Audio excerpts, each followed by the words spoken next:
kita mau perawatan luka dikubitus ya. Sebetulnya luka dikubitus dan wound care itu kalau udah ada lukanya itu sama ya. Tapi yang dititik beratkan sekarang adalah pengkajian dikubitus ya. Oke.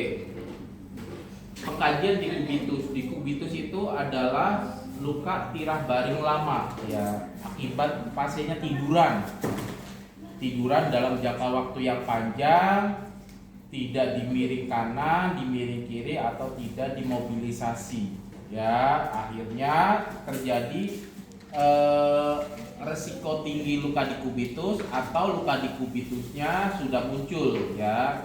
Kenapa orang itu bisa terkena atau mempunyai luka dikubitus ya? Luka dikubitus itu muncul karena sirkulasi peredaran darahnya terganggu ya. Ketika sirkulasi darahnya terganggu, tidak lancar ya, pada daerah-daerah yang tertekan terlalu lama jangka waktunya sehingga peredaran darahnya tidak lancar, maka daerah-daerah tersebut akan terjadi nekrosis akibat terjadinya metabolisme anaerob ya. Ditandain dengan kalau orang itu resiko tinggi terjadinya dikubitus, ada kalor, dolor, rubor, fungsiolesa. fungsiolesa. Tidak ada tumor ya, tidak ada tumor ya, karena luka dikubitus itu bukan tumor. Tumor itu benjolan ya, bukan bisul. Bisul itu salah satu bagian daripada tumor ya. Oke. Yang pertama adalah ketika apapun kita mau melakukan tindakan keperawatan ya, kita harus identifikasi pasien ya. Dari sekian ratus pasien ya, kita identifikasi, kita mau tahu pasien yang mana. Yang pertama adalah kita melihat statusnya ya. Kita lihat statusnya pasien, boleh di status, boleh kalau sekarang zamannya elektronik medical record atau sistem informasi rumah sakit (SIRS-RS), itu boleh kita lihat buka ya. Pasiennya yang dicatat adalah nama pasien, identifikasi pasien. Yang kedua adalah tanggal lahir, tidak usah tempat lahir ya. Tempat lahir itu bukan salah satu bagian daripada identifikasi pasien. Tanggal lahir. Yang ketiga adalah nomor medical record ya. Oke, kalau pasiennya nggak tahu, kita udah harus antisipasi, boleh alamatnya, boleh dokter yang merawat.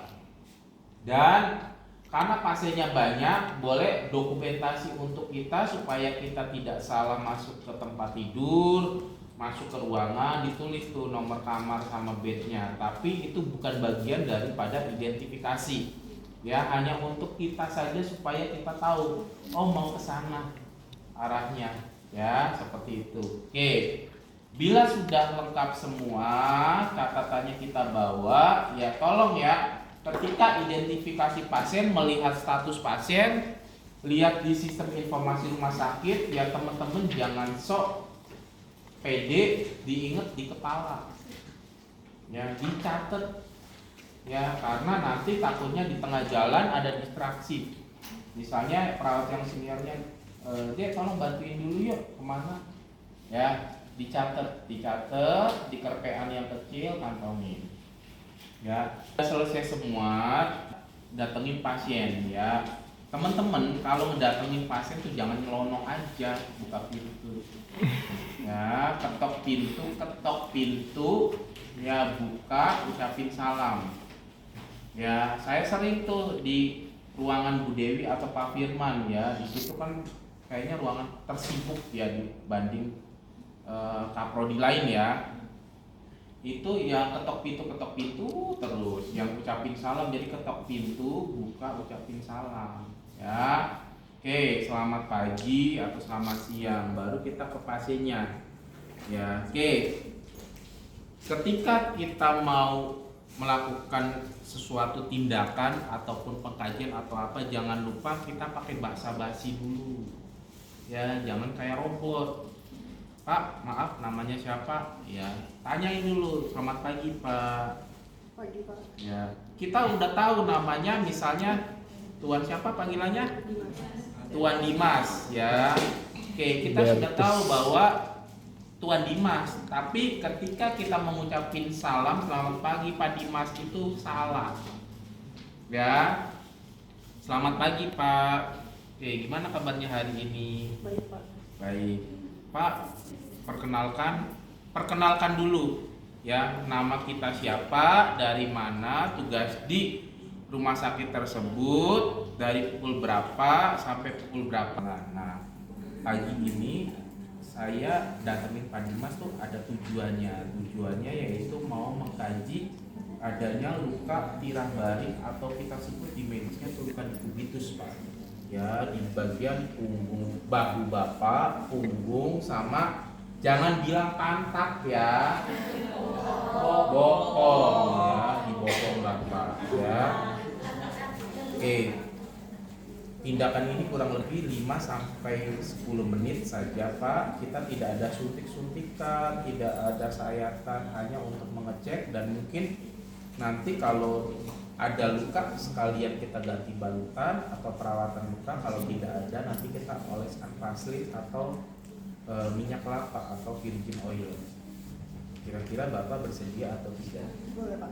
Boleh Pak. Ya, baik Pak, karena Bapak bersedia, saya jelaskan lebih lanjut ya. Jadi Neng, sebelum meminta izin kita jelaskan sepotong kecil dulu, bagian besar dulu. Kalau sudah selesai dia bersedia, baik Pak, saya akan lanjutkan penjelasan lebih lanjut. Jangan sampai kita udah ngejelasin panjang kali lebar, nggak taunya saya nggak bersedia.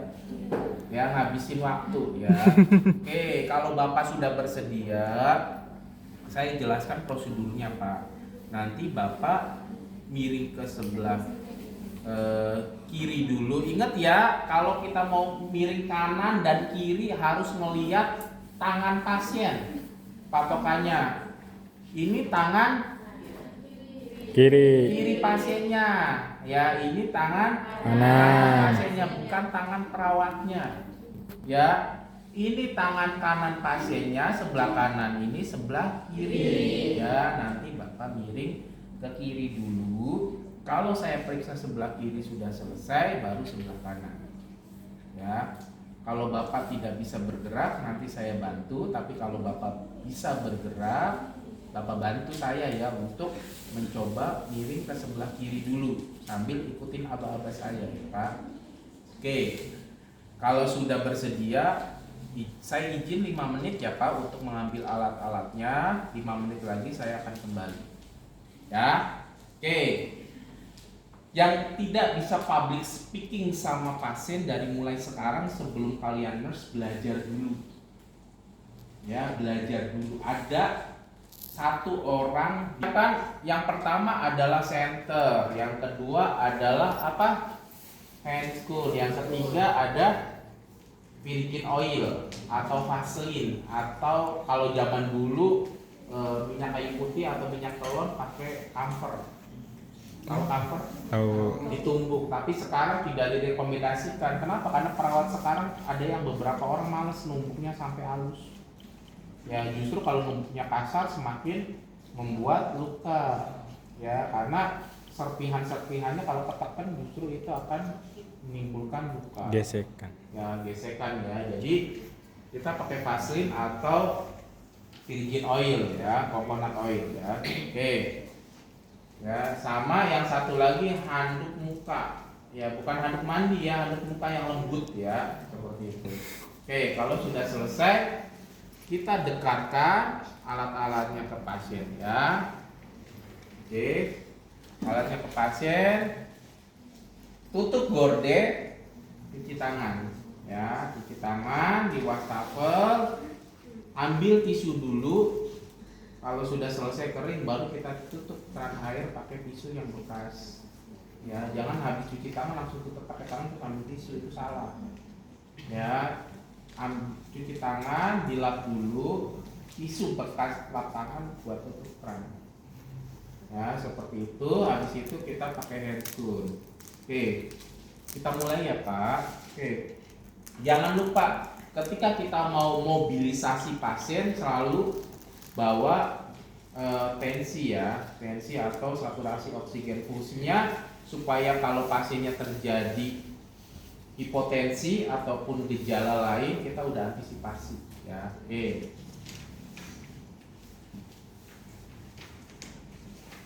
Pak Dimas, kita mulai ya. Kalau tempat tidurnya bisa ditinggikan, tolong tempat tidurnya paling tinggi karena perawat tidak boleh menopang berat badan kita pakai punggung ya. Ya nanti cedera ya.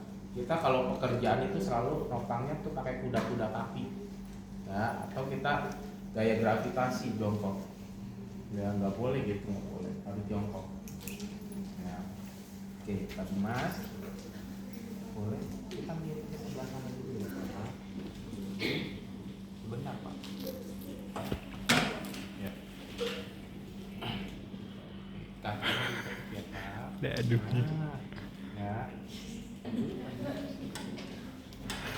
Kita pilih sempurna ya Pak. Oke. Ya. Pak, mohon izin saya buka baju bagian atas, nanti dilanjutkan ke bagian bokong ya Pak ya. Oke, yang pertama kita lihat di bahunya ya, kita inspeksi, ngelihat ya tanda-tanda di kubitus ada enggak. Kalau pasiennya sudah kemerahan, sudah hitam-hitam atau keputihan, berarti itu risiko tinggi. Ya, tapi kalau pasiennya udah ada lecet, itu udah aktual. Ya, udah ada luka, itu harus perawatan luka. Kalau dia baru merah saja atau putih atau ada penebalan, berarti itu risiko tinggi. Ya, oke. Jangan lupa kita inspeksi ya dari atas ke bawah, palpasi. Ya, dilihat kita raba. Ya, tadi ada panas atau tidak? Ya, ada panas atau tidak? Ada tahu benyek berkeringat ya, makanya kita lap ya. Sesudah itu kalau Pak Dimas tidak ada luka baru risiko tinggi, kita oleskan vaselin ke seluruh tubuh ya. Jangan terlalu banyak vaselinnya karena pasien nggak nyaman nanti ya. Jadi tipis-tipis aja dioleskan dari bahu ke punggung baru ke bokong ya. Kalau ada keringat dilap dulu, kan tadi kita bawa lap muka kan ya, yang lembut ya. Ya, aduk. Setelah itu kalau sudah selesai ya, kalau sudah selesai kita balikan lagi. Teman-teman, pada saat palpasi atau sambil kita mengoleskan vaselin atau coconut atau virgin oil, tolong sambil dimasase ya. Masase ya. Supaya peredaran darahnya lancar ya. Di masase itu ya, jadi kalian harus tahu alurnya. Ya, kalau kalian mau dari atas ke bawah, dari atas ke bawah. Ya, jadi jangan ke samping, ke bawah, ke atas, nanti pasiennya bingung. Ya, jadi kalau mau ke bawah mutar ya. Terus sampai bokong ya. Sesudah itu ya, jangan lupa kalau ada lecet kita perkirakan berapa sentinya. Ya, luka lecetnya terus diganti ya. Kalau nggak ada luka lecetnya nggak apa-apa. Oke, Pak Dimas selesai. Ya, lurus kembali. Tadi pasiennya miring ke sebelah kiri. Sekarang Pak Dimas miring ke sebelah kanan ya Pak.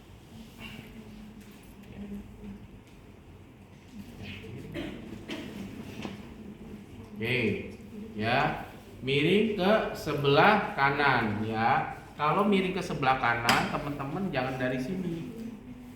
Ya, jangan dari sini. Ya, kenapa? Karena tidak semua pasien laki-laki itu adalah baik-baik. Ya, nanti kalau perawatnya cowok, tangannya ya, ada kejadian kayak gitu soalnya, pelecehan sama perawatnya. Ya, jadi harus dari sini ya. Caranya sama. Ya, caranya sama.